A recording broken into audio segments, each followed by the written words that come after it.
What's going on, guys? It's Chance here for another Booze and Foods on Monday, which is part of the best of the week for me is Mondays, because it didn't used to be, but Lord, the food and the booze that we have on Mondays makes it legendary. So had to bring out some guns tonight. Had to bring some good bottles. A lot of people would call this kind of like a mid-year top 4 or 5 of the year. So you've got the Calumet 18, which is the Barton 18 year. This is a shorty bluegrass buff turkey that was at KBF.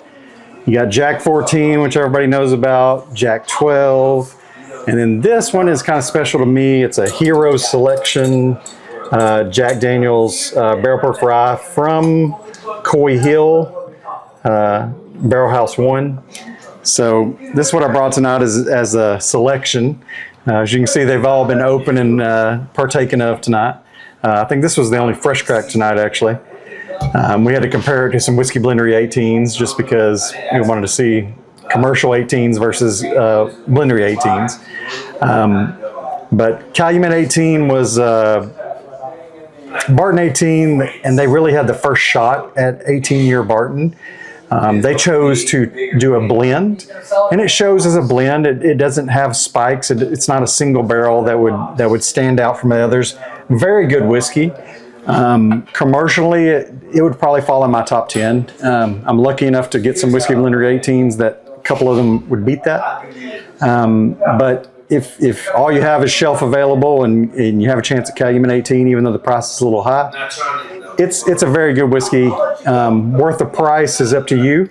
I think that's a $500 bottle, so it's dependent upon your income and your discretionary spending, whether you want to spend that or not. But that's my limit for bottles, $500. I probably won't pay over that for any bottle. Had a very good friend of mine that owns a liquor store that got me this at cost, so it was a no-brainer. I had to take that. Bluegrass is the 17-year buff turkey that was released at KBF. I think there was 60 or 70 bottles of this from the barrel. It's a single barrel buff turkey. Buff turkeys is kind of what put the Blendery on the map, right? I mean, buff turkeys are this crazy mixture between Buffalo Trace and Wild Turkey, and this one holds that candle very well. It's fruity up front. It's got the proof. It really delivers in the end. So 17 years is pretty rare for a buff turkey. I think there's been 5 or 6 of those total. Most people bottled them as soon as they got them at 15 or 16 years. Very few people held them.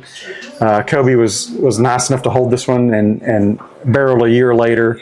Literally barreled a week before KBF, and this is bottle 12.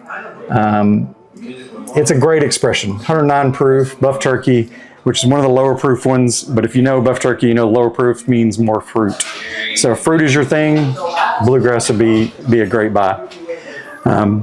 Here's where I'm gonna take a hot take. A lot of people have 14 as one of the top 2 or 3 whiskeys of the year.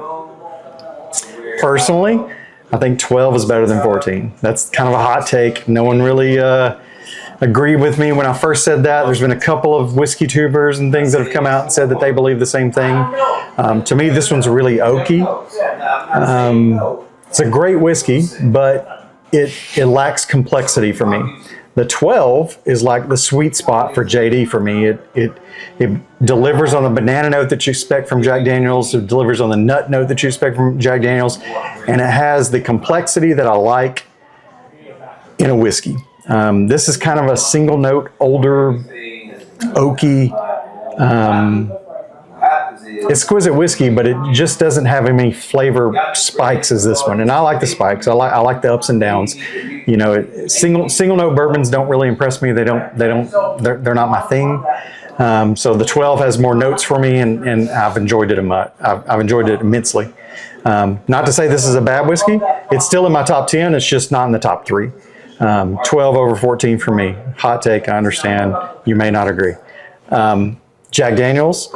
I wanted to bring this because not a lot of people have a chance of trying this. This is called a hero selection. You can only buy this bottle on base. The person who picked this is either a active military member or a retired military member. My cousin is a ex-military member, and a person that I consider a friend, Kanan, is a active military member for the Air Force. This one came from Barksdale Air Force Base in Shreveport. And the cool thing about this one is I looked at the barrel house, and it's a Coy Hill rye, which is even odd in any sense of the word. But a Coy Hill barrel proof rye is a special thing. So as soon as I had the opportunity to get that, of course, I snapped it up. And I wanted more people than me to have a chance at it and experience it. And I think it's been well received. So if you get a chance, if you have a member of the military that you're friends with, or you're in your family, take advantage of that. Go on base with them and get you a hero selection JD. Learn what the Coy Hill warehouses are. This one's an 01, which is a Coy Hill. There's more than one number that correlates to Coy Hill, but if you get a chance at that, it's pretty special. I would take the opportunity. But these were the 5 that I brought tonight to try to enjoy, and we put these against Whiskey Blendery Buff Turkeys and Whiskey Blendery 18s, and I think y'all see that in another video. But it was a great night. It was fun. And that's what we're trying to do, right? I mean, food and booze was built for fun, and that's what we're doing. So that's what I got tonight, guys. It's 5 of these bottles. That's my breakdown of it. Keep it whiskey.